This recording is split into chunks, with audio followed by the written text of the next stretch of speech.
Bitch, where's my money? If you want to help me out, you can subscribe to me on Patreon, which is Grimachu, on Subscribestar, which is Grim-Jim, or if you want to make a one-off donation to help support me and keep the channel going, you can do so at paypal.me/JDesborough. Thanks. Still sick, so forgive me for looking like freshly turned over ass today, but yeah, I'll be hopping in the bath immediately after this. Inspiration. It is a fickle thing.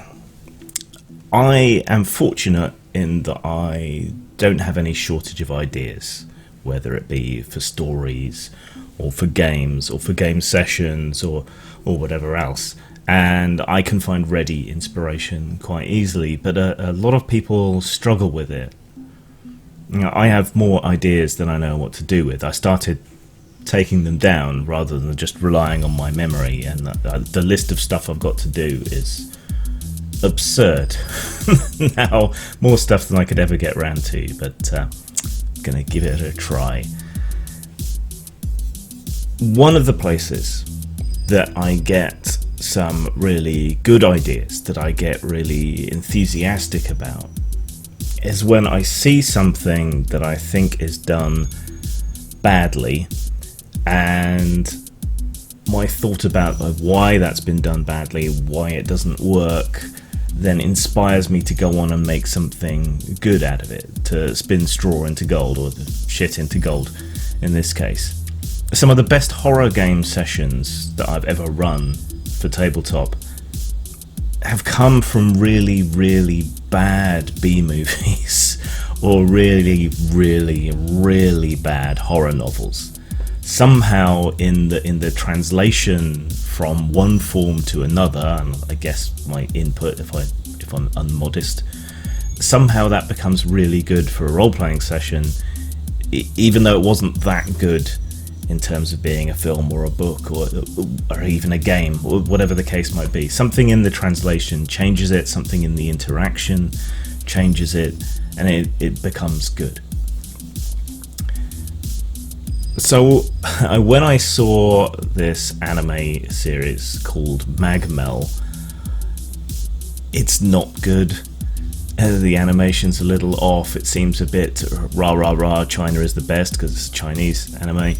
But the core of the idea is good, and the core of the idea is that all of a sudden a brand new alien continent appears on Earth, and then all the powers, all the governments and people are in this kind of pell-mell rush to exploit it or to protect it, and there are individuals who are going there looking for new species, novel drugs, mineral rights, that sort of thing. But of course it's a new alien continent. It's filled with peculiar life and strangeness and, you know, one version or another of unobtainium and all the rest of it, so it's very dangerous. But that whole thing is just executed very poorly. It doesn't have a great deal of grounding in reality. The style is off-putting. It's just not done well, which is a shame because the idea is really good. And then I remembered a novel called Darwinia. And in this novel, something similar happens. Similar but different. Suddenly, overnight, huge swathes of Europe, parts of North Africa and so on are replaced. All the people, all the cities, everything else disappears, and that section of the earth is overwritten by an alien landscape that has the same topology and appears to have broadly the same, you know, mineral deposits or all the rest of it. But all the animals are different. Many of them are strange, many of them are dangerous. They've never been seen before. And then, so Europe is then aggressively resettled by people from the British Empire, the German Empire, and so on, from abroad, who come home to try and resettle this land. That book goes off the wheels a bit at the end, becomes very esoteric. I won't spoil it for you in case you decide to read it, but the idea of a familiar landscape becoming alien and becoming this new frontier is really appealing and the central sort of premise of the whole book is really interesting for about the first half of the book before the wheels fall off.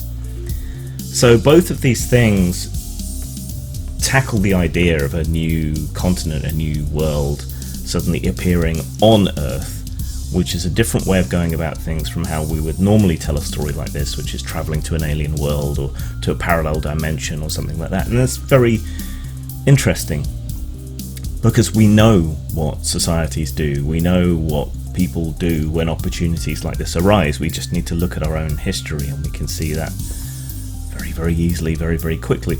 Plus, we have this alien element dropped into a familiar world, the world in which we do live, and that helps keep it grounded. What spoils it in Magmell is that the wildlife, the plants and everything that's there on this new continent are just cuckoo bananas.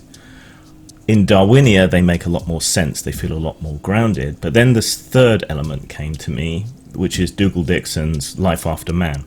Dougal Dixon is a naturalist, an illustrator, and a speculative naturalist.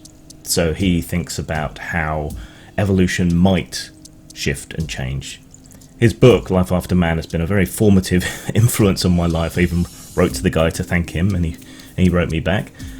He's done Life After Man, he's done Man After Man, and he's also consulted on or done books on potential types of alien life that we might see on very bizarre worlds.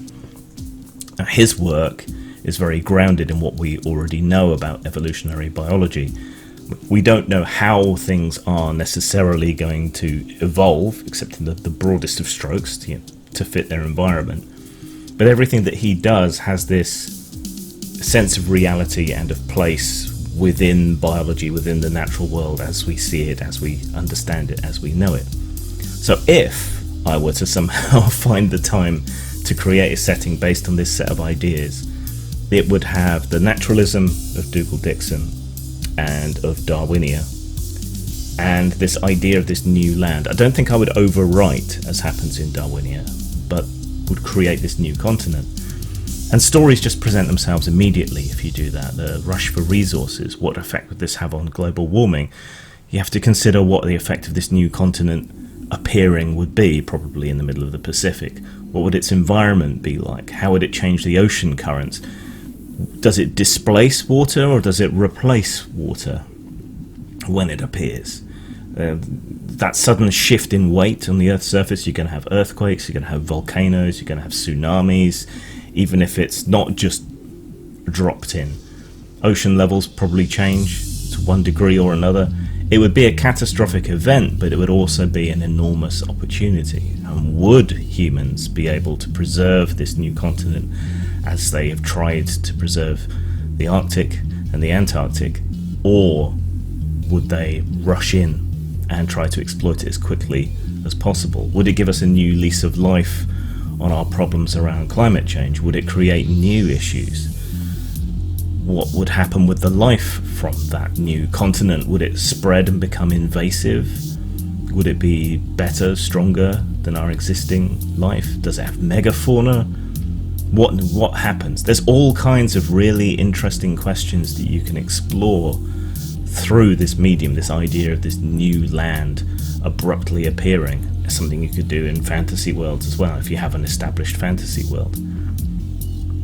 It's just there's the nub of a really good idea, and it's grounded, and you can make it hard science fiction one way or another, apart from the big magical event, the appearing. You can do that through parallel Earths. There's something there, and the inspiration comes from stuff that's not necessarily great. So I guess beyond this specific idea, what I'm saying is, whatever inspires you, wherever you see it, take it, twist it, make it your own, and in the process of play, it's almost bound to be better than the source media.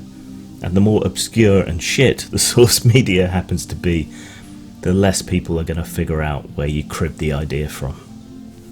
Zang.